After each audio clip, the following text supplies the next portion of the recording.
Guinea-Bissau's military announced on Wednesday, November 26, that it had taken full control of the country, dissolving the government, detaining the president, and suspending the electoral process.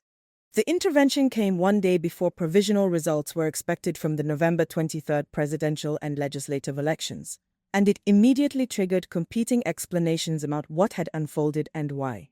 Brigadier General Denis Nchama, speaking on behalf of a group calling itself the High Military Command for the Restoration of National Security and Public Order, appeared on state television to announce the removal of President Umaro Sissoco Embalo.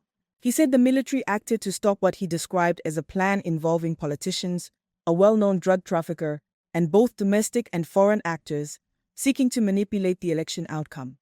Those detained include Embalo, the Armed Forces Chief of Staff General Biagwena Nantan, the Deputy Chief of Staff General Mamadou Touré, and Interior Minister Bocce Kande. Embalo later confirmed his detention in calls to French media outlets, stating that he was arrested around 1 p.m. local time while in his office at the presidential palace. He said force was not used and accused the Army Chief of Staff of leading the operation. A nationwide curfew was announced, media broadcasts were suspended, and all land, sea, and air borders were closed. Gunfire was reported near the presidential palace, the National Electoral Commission, and the Ministry of the Interior for about an hour before ending early in the afternoon. As more information surfaced, civil society groups contested the interpretation of events. The Frente Popular Coalition accused Embalo and senior officers of staging what they described as a simulated coup to stop the publication of results scheduled for November 27. Results they believe would have confirmed his defeat. They pointed to the fact that Embalo was able to call international media from custody, arguing that such access was inconsistent with a genuine detention. According to the coalition, the plan was allegedly to install new temporary leadership and call fresh elections, allowing Embalo to run again. Opposition candidate Fernando Diaz da Costa stated he won Sunday's vote and was waiting for the Electoral Commission to confirm the results. Former Prime Minister Domingos Simoes Pereira, who was meeting with observers when the unrest began, said Diaz da Costa was uninvolved and remained safe. According to the African Party for the Independence of Guinea and Cape Verde, or PAIGC, both Diaz da Costa and Pereira were reportedly detained afterward. The November 23 election was unprecedented. It marked the first time in Guinea-Bissau's history that the PAIGC, who led the armed struggle against Portuguese colonialism and secured independence in 1974, was absent from the ballot. The Supreme Court ruled that the PAIGC and its candidate, Domingos Simoes Pereira, submitted their documents after the deadline. The Pai-Terra-Ranca coalition was similarly excluded. After that decision, PAIGC endorsed Fernando Diaz da Costa, a former vice president of the National People's Assembly. Diaz da Costa ran as an independent and was initially seen as a long shot, before emerging as Embalo's main challenger.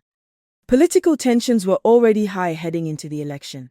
Opposition groups argued that Embalo's mandate expired in February 2025, while the Supreme Court ruled it would extend his mandate to September. He remained in office past both contested deadlines, which several civil society groups characterized as an attempt to consolidate executive power, what they called an institutional coup. In December 2023, Embalo dissolved the opposition-controlled parliament after what his administration called an attempted coup, leaving the country without a legislature and governing by decree. Then, on October 31 of this year, authorities announced the arrest of several senior officers, including the director of the Kumere Military School, for allegedly plotting a coup, underscoring divisions within the armed forces. This reflects a broader pattern. Since independence in 1974, Guinea-Bissau has experienced 4 coups and numerous attempts. No president has completed 2 consecutive terms, and Embalo was attempting to break this pattern by running for re-election. The country has also been identified by the United Nations as a major transit point for cocaine trafficking between Latin America and Europe, an issue the military cited again in its justification for taking control. With both Embalo and his main challenger claiming victory before the Electoral Commission could announce the results, and with the Commission itself now sidelined, it remains unclear if the votes cast will ever be officially recognized. Guinea-Bissau now enters another period of uncertainty, with competing accounts of why the coup happened. Whether it was a military intervention to restore order, or a staged crisis to prevent an electoral defeat will likely remain contested in the coming days and weeks. How the country will move forward remains to be seen.